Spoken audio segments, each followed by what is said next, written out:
Hey guys, my name is Giuliano and welcome back. Oh, what's that you're asking? What time is it? It's Tutorial Monday time, baby, let's go! Today we are going over Aperture. What's Aperture, you might ask? Well, Aperture is something, it's a component of every lens and it is found in between all the glass in it. It can make brighter or darker images, but it also can affect shallow depth of field or vice versa. In this video I'm gonna teach you how to use it to your advantage. Okay, now let me not talk like an enchantment table so you can understand. The best way to imagine this is like a 3D space in space. So you have this zone and the shallower depth of field, that means the smaller the number of the f-stop is, the less you will have in focus. If you shoot a portrait, think of it like you have a face, and if you focus on the eye, if you have a really small f-stop number like f1.2, you will have a small little space that will be in focus. So that means that, for example, the nose might be out of focus or even the ear might be out of focus.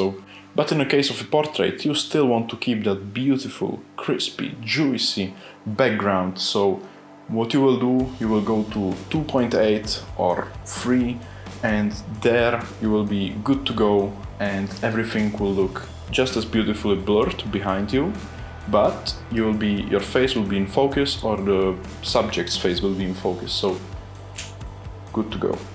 On the other hand, you're shooting a landscape, so you want to have everything in focus.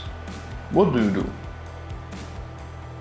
Correct, you higher the f-stop number, so you will close the aperture, and that way your depth of field will be now a lot wider, so you have a lot of flexibility in there. You can focus on something and you can be pretty much sure that everything else will be in focus as well.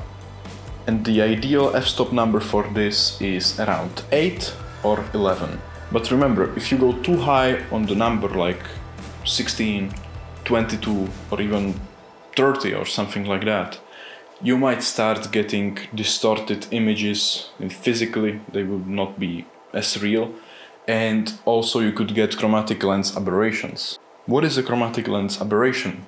A chromatic lens aberration is something that happens for example, on a harsh edge in a photo, and it basically is when the color spectrum, the RGB, red, green, blue, splits and they are kind of shifted. It looks like a glitch almost. So now that you know about Aperture, I would love to see your creative ways you come up with using the different advantages of Aperture and disadvantages maybe. So if you do, I would love if you tag me on Instagram @Galli. I would love to see your results. Thanks a lot for watching. Let me know what you think about this shorter video format.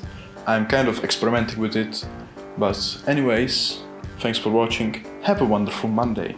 Peace.